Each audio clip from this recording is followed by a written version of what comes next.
Unang araw sa pasok ng 2024. So, this is it. Gisingan na naman ng maaga sa mga kids. So, mga mami, mga madi, mga kumari ko ay ato na sa pamathon ni atong bugoy kay may eskwela na sad. So, pati ra ba yun siya dugaya po kawon kay naanad na po ni siya og dugay mo mata. Mga 7 to 8 AM na ni mo mata usahay, no? Tagbo na sad ko bira-bira sa iyang tiil mga kumari ko. Diyos ko Lord, dugay kayo mo kuan, mulihok, dugay kayo mo mata, dugay kayo luoy ba kay bukawon ang bata, no? Pero may naranggani ni akong bata, dili jud ni siya magmaoy. Bisan pagtulog kay na siya nya bukawon, luoy lagi kayo kay magkuan-kuan pa jud siya. Diyos ko Lord, galuoy. So mo to. Then human og ligo, namahaw na siya. Then dili jud ni siya problema nga kumari ko kay mukaon ra ni siya kwitsaw. Then after that, nag-ilis na dayon. So mo to, mommy's duty na yun basta na klase, no? Di na ta pwede magpadugay-dugay og lihok sa morning kay Diyos ko Lord, magsige ka late atong anak. Saon na lang ni.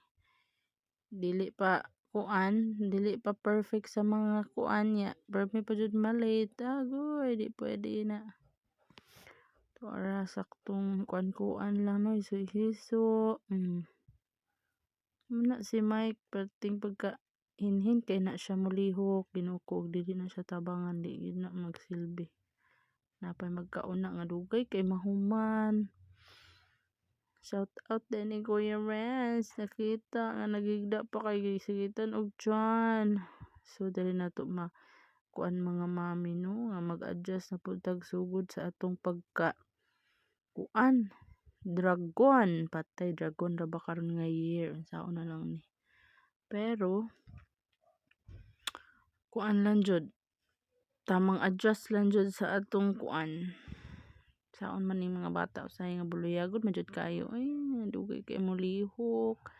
Nya kita daghan kita gyunahon nga trabahoon.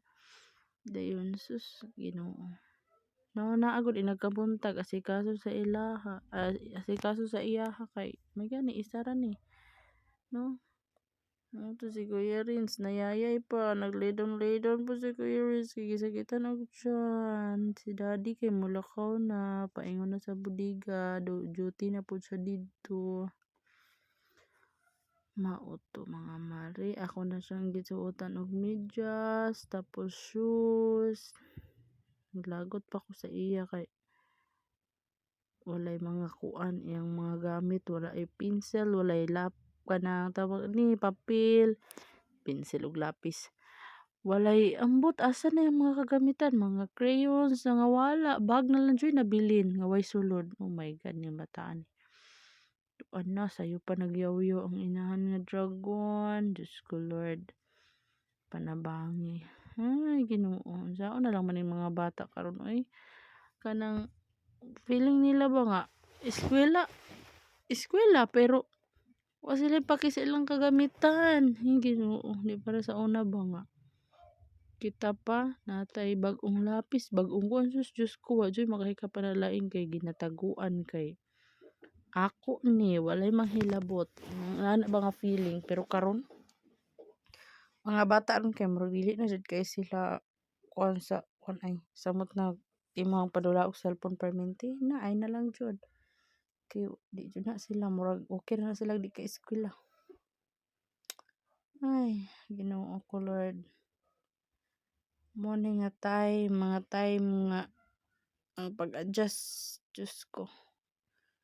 Kung mahimo, dili gyud gamiton pagka-dragon. Kay Dragon, Year of the Dragon, 2024. Unsaon taman, kung magpabadlong na mabugahan jud sa dragon nga inahan, Diyos ko Lord.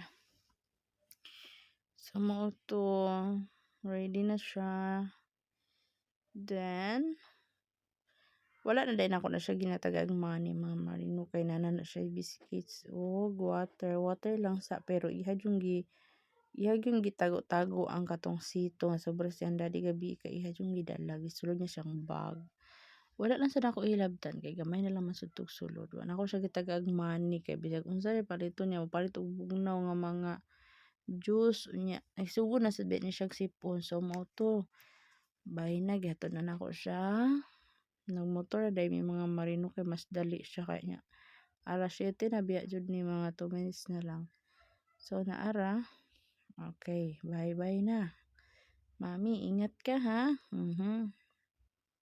Okay, bye-bye baby ko. Nana siya sa school. Din ako siyang gitan ang mga mari nga makasulod siya sa gate. Ay ako nilakaw.